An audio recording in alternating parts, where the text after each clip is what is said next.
During this video, you're going to see how we make this countertop using a plastic Formica 180 FX laminate.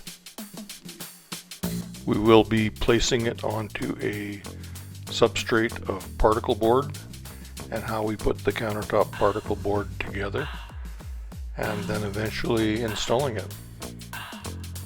The selection of tools that we use to make the countertop include a file. This particular one is known as a bastard file. That's what's imprinted on the file itself. It's probably a manufacturing name, but that's the way we know it as. It has cutting edges on both sides, and there's a cutting edge as well on both edges, and that's the primary one that we use when we're taking off the lip off of the facing of the countertop, and then the sloping one is the one that we use for running down the edge of the countertop when we're cleaning up the router edge. These are the router bits that I use for cutting the laminate. This one is a smaller flute than the bearing. The bearing itself is a lot larger than the one that is doing the actual cutting, so it'd be a 1/2 inch bearing and probably a 3/8 flute or 3/8 carbide cutter. This is the one we used prior to using the beveled one, and that one there has a 2 or 3 degree bevel on it. The bearing itself is the exact same size as the beginning of the bevel. For the rough cutting of the arbrate, we use a carbide cutter. This one's made by Richards. It's a Canadian manufacturer. And you make a couple passes with it, scoring a straight line. You use a straight edge of some sort. There are essentially 2 types of sandpaper. What I do is I take a wooden block and glue on a 80 grit sandpaper, and that's the one that I use for roughing up, much like the file.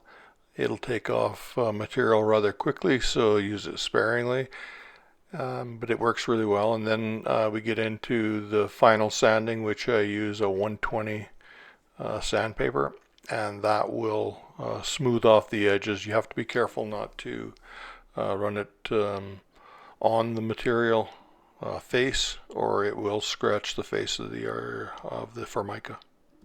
Throughout this video, you're going to see us using these tools, so it'll give you a pretty good idea on how they are used.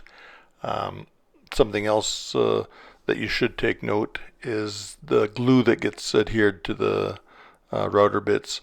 It can be cleaned off very easily. Obviously, I haven't cleaned this one, but you take some acetone on a cloth and just give it a rub, and the glue comes right off.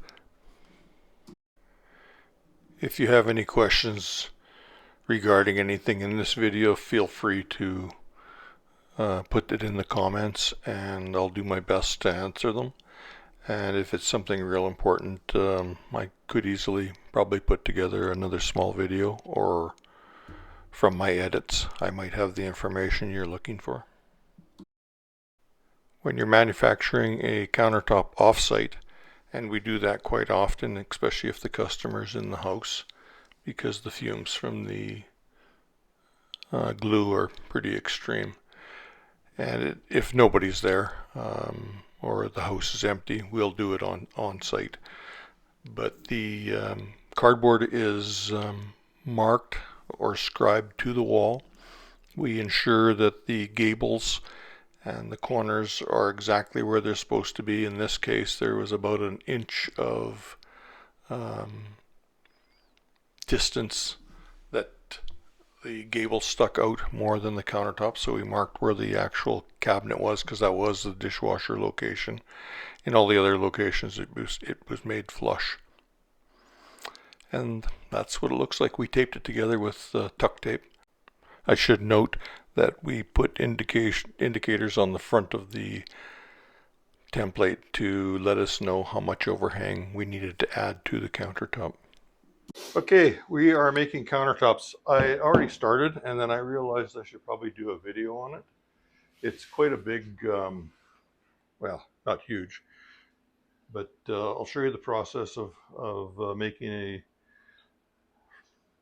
plastic laminate countertop. Yeah, plastic laminate countertop, arborite countertop, Formica countertop, Wilson art countertop.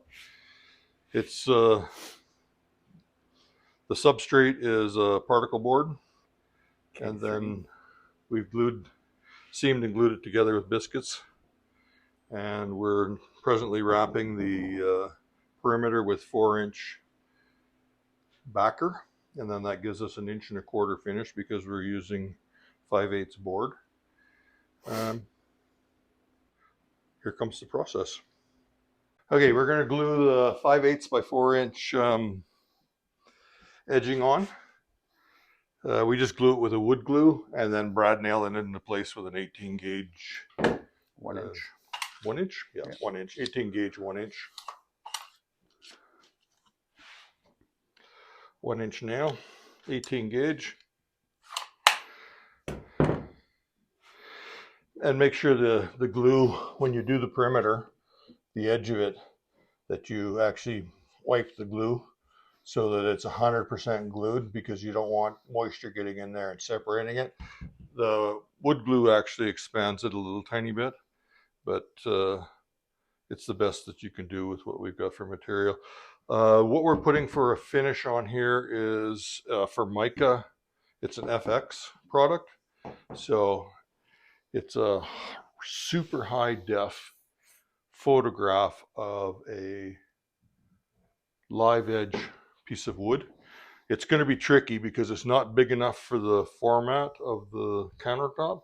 So there's going to be a seam in there, and we're not sure whether we're going to seam it. There's a sink going in the corner here. This isn't all countertop. It's actually being routed out, and I'll show you that on video. But the sink is going in the corner. So the seam, I know a lot of people would disagree, but that's where it's a wet area and there's a seam there. And I don't like to put seams there. But our other option is to put it in the middle of the countertop. But then with the photograph, you're butting two patterns together that aren't identical. Unlike other Formica products. This one here it's better used just for an island or something. We've used it a couple other jobs. If I've got a video of it or even a still picture, I'll show some other jobs that we used it on. And as per usual, there is a discrepancy in the, well, I shouldn't say as per usual. There's a discrepancy in the height of the material. We used a biscuit joiner, so it shouldn't have been any different there, unless the joiner slipped a bit. But we just correct it by just block planing it.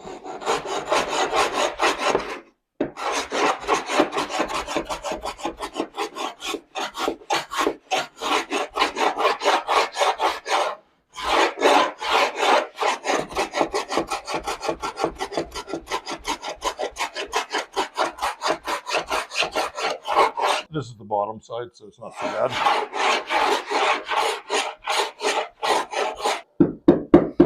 Odd, but it's the way it is. Have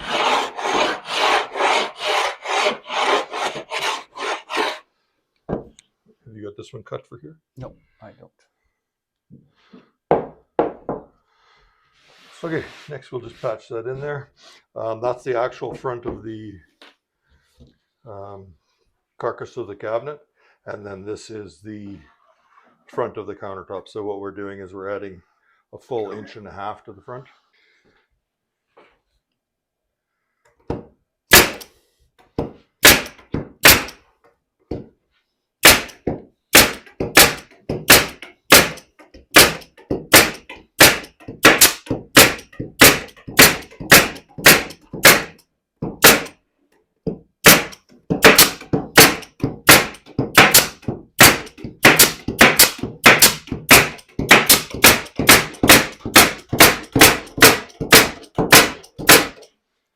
And this being the bottom of the cabinet, this is the underside of the cabinet, so that would be the front of the countertop. And because there's a seam right here, we're going to add a strip across there just to reinforce it, because when you're moving it around, it keeps it in place. I'll just put that in there and glue it. And the glue is your friend. It's a pretty small hole. It'll force it pretty hard.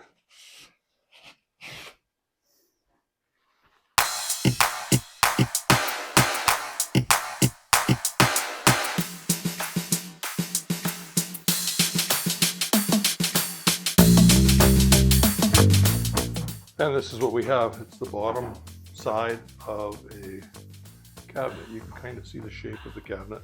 This piece here is being routed off. This we actually didn't have to scribe to the wall. And we made a template for it, and we'll show you the template. We'll flip this countertop over and set the template on. We just used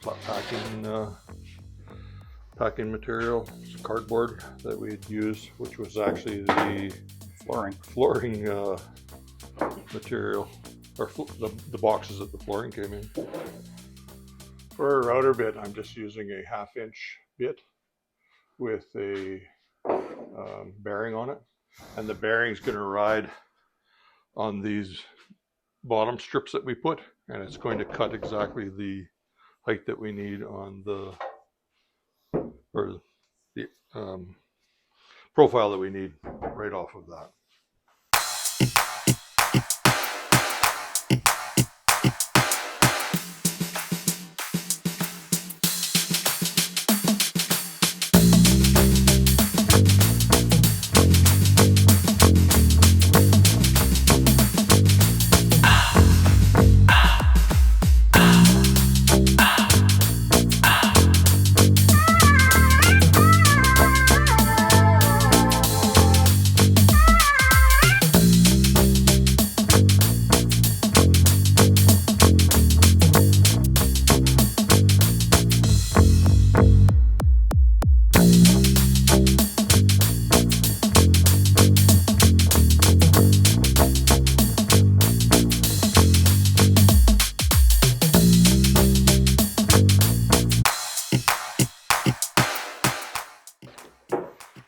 Something I want to point out when you're routering, it's sitting on the edge right here.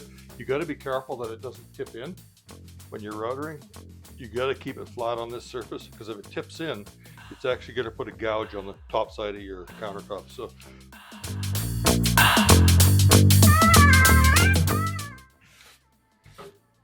had the vacuum hooked up today. Sweep it into the table saw. There you go, sweep it into the table saw.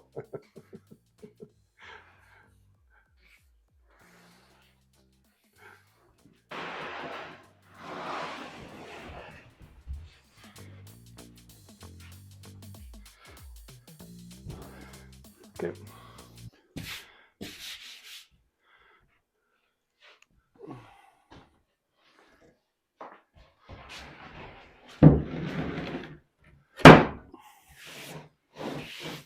And that is how the cabinet is going to look, or the countertop is going to look. Grab that template. Let's throw the template on. And this is the template we used to make the countertop out of. We just made it on site.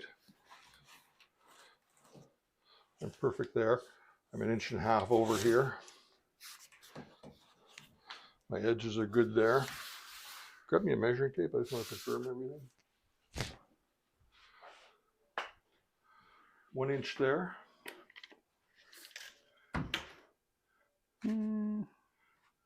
Oh, stay flush there.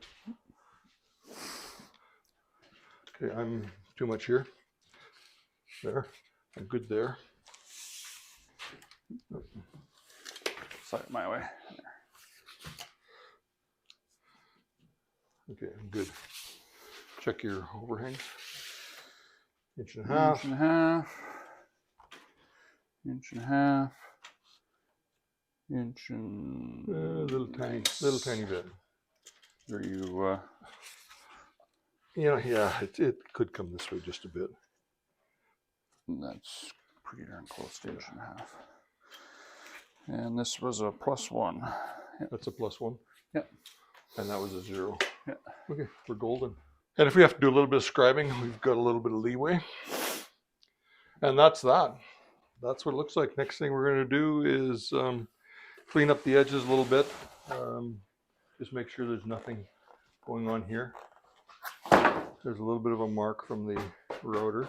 I think what I'll do is I'm going to run the router around one more time on this side. And then if there's anything right here, what's that? See that little lip right there? That's where the bearing. No, oh, that is where the bearing. Okay, let's router this all one more time.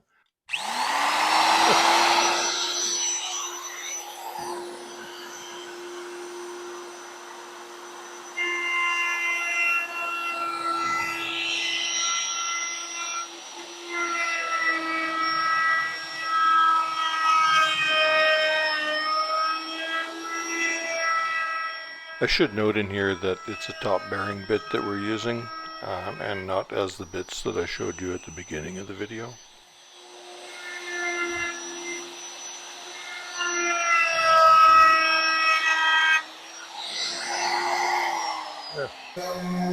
And now we're going to sand the seam in the particle board that was located above the dishwasher. Okay, you're going to see this at the same time I do because I haven't seen this before, other than in a little tiny picture. I think Danny saw it when you picked it up, but you saw it, or was it already rolled up? I can't remember.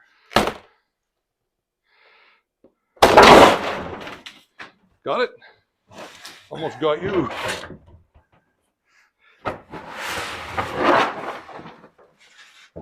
It's 3 pieces. Okay, Let's just let's put them all up on top so we can. Oh, okay, you take that side, I'll take this side. Yeah.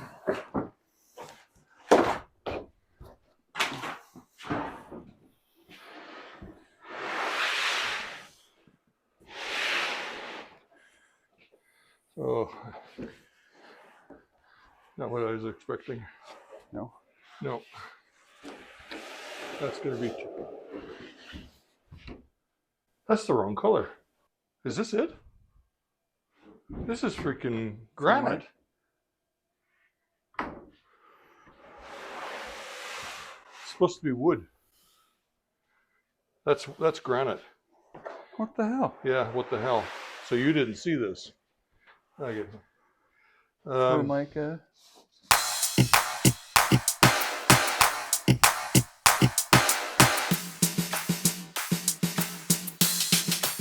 Well, now that the shock is over, this is the right piece. I had looked at a little sample, those little 3x2s the customer showed me, and then I just took the numbers off of it a few months back, and for some reason I thought this was wood grain, but it's some kind of granite. What is it? Dolce Vita. Dolce Vita gold. It's going to be cool. We're going to have a little bit of fooling around trying to make the seam disappear, and it will show no matter what because it's a seam, but it's because of the grain. There's a bit of grain to the wood, or to the granite. So we'll do our best to make it disappear. But what we're going to do is do rough cuts with everything, and then I'm going to run around the outside of it once it's glued on and leave this piece. What it'll do is it'll leave 1/8 of an inch extra of Formica hanging over the front, and then we'll put our pieces on the face that butt up underneath, and then we can go around afterwards and trim all the way around, and it'll be perfect. Because the top piece should go on first, but it should hang over the front. There's a couple different ways of doing it, but this is ultimately the best way to do it. It's 2 router courses, but it's very simple. And then that way I have glue on the underside, and when I butt my face piece in place. And something else we'll have to remember, because the grain goes this way, some of our facing is going to be cut off of this edge, and some of our facing is going to be cut off of the edge going that way. A little bit interesting. I don't know how we're going to handle it in front of the sink. I think we'll probably do the grain running this way, even though it's not even going to come close to lining up. So, but it'll be cool.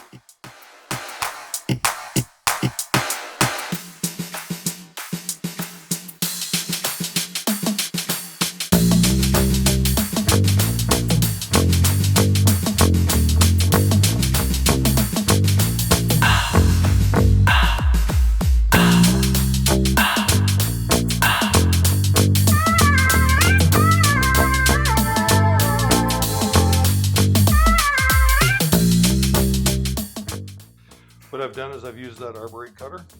And this is going to give me a tiny bit of movement. This will get pushed over flush. I don't know if you can see it. There's about 1/8 of an inch, maybe a little more. I can slide it forward if I need to.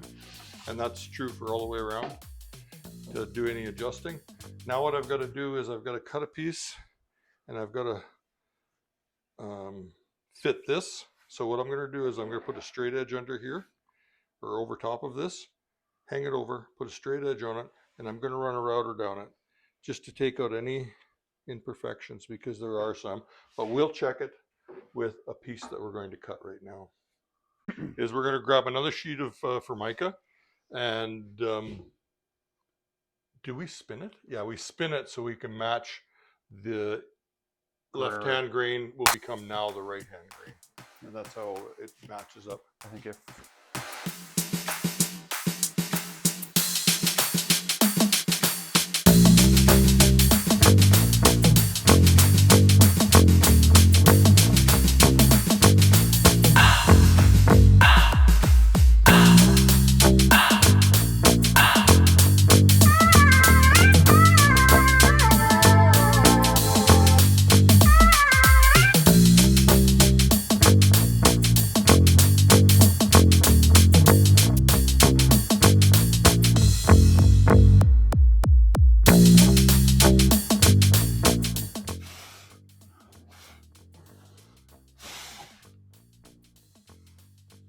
should be.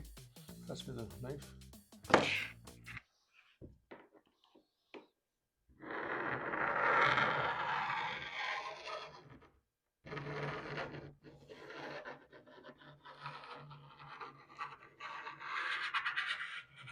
Freaking taking chunks of aluminum.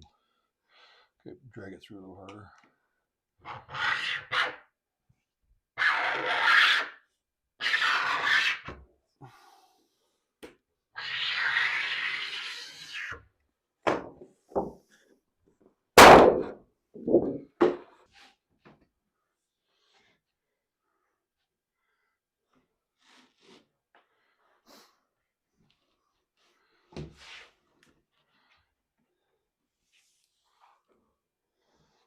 There. This is going to come this way. This isn't square here. No, I know, it's just... It's got to come this way just a tiny bit. Put a clamp on them. I got one here.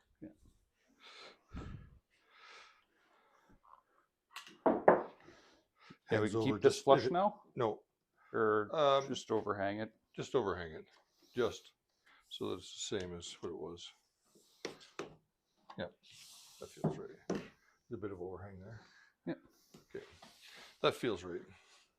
And then once we've got everything fitted, we'll just slide it that way a little bit. So this guy here, we can cut. Let's just hang on us. Yeah. Let's slide this under. Keep going. What if we put it like that?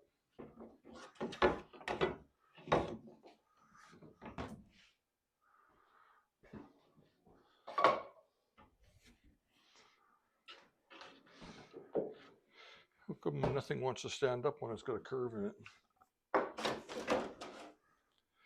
Hey, flip it over.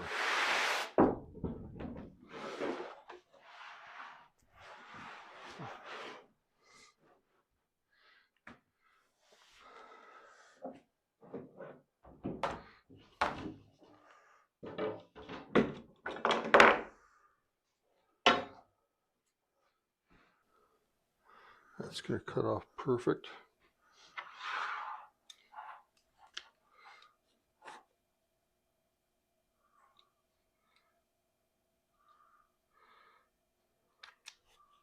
Plugged in? Not yet.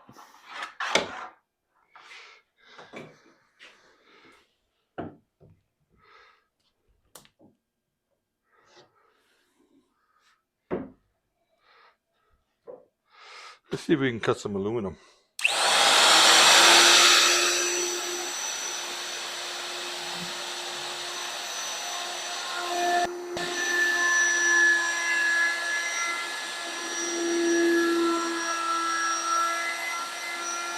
Yeah. It did cut some of the little tiny flakes. Probably took the burr off from. It took the burr off, yeah. Oh, I got a little, well, that'll be okay. Okay, let's put that in and see how it matches. Like it's a good fit, but let's do the exact same thing. Exact same thing. Okay. Just slide it this way. Hold that way. Same thing, only different.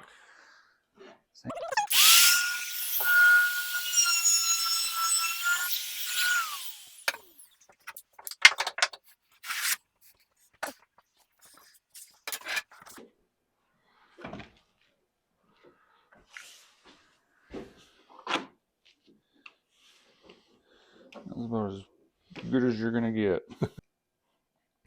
Okay, we've routed it and matched the seam up.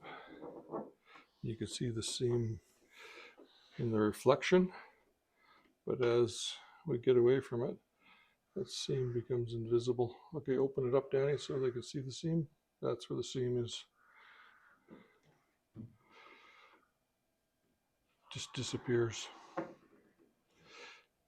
That's actually pretty darn good. It is probably one of the. I was really concerned that with the grain, yeah, we would have trouble, Matt, but no. Okay, we're gonna apply the contact cement. We'll probably do 2 coats on each side. Apply the contact cement. Something you should do is just make sure that there's no dust particles because they will telegraph through. So if there's a little piece of sawdust or something that that'll create a bump, it's going to show when you apply when you adhere the Formica down. This product hasn't changed in probably 50 years. Heavy duty LePage's contact cement. Pardon me, LePage contact cement. Ultra robust. Stirring it up, it's going from a really deep amber to a yellow. Yellow ash. Okay, we're going to do the back sides of both our pieces first, and then we'll do the top side of the countertop, and we'll just dump it on, trowel it around. I've already swept everything off.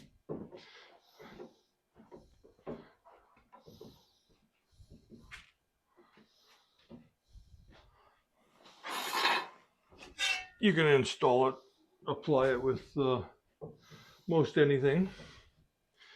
This is my tool that I use very often. It's a chunk of arborite. I just use whatever that is. This is something I had in the shop, and I just cut it. And you can spread it like so. We also have a notched V-notch trowel. It's a 16th inch or a 32nd. 16th. 1/16. 1/8 by 1/16 by 1/16. So it's perfect. So I don't need this one.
Danny's rolling, there's going to be a sink cut in there. It sits on the diagonal. It's a corner cabinet with a sink in it.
This router bit is the one that we're using to take off the final edge of this.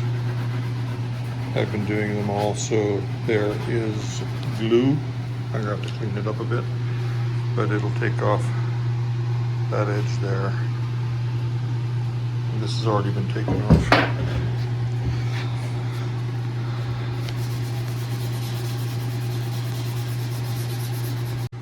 There we go.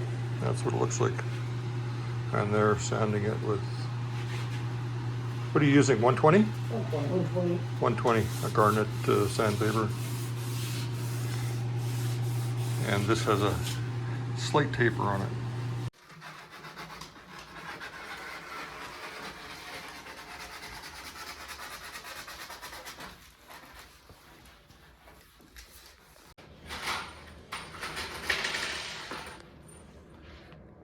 I'm not seeing the other one. There's some of them that are nicer. This one's a nicer screw than those ones. Well, this will be a fun one. You're doing it in the back? Yeah.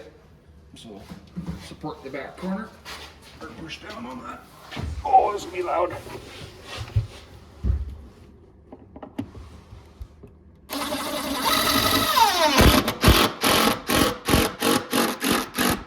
Good? Yep.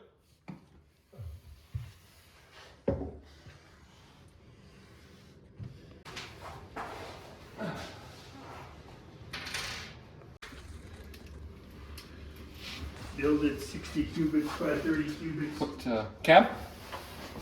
You want me Yeah. sitting on there again?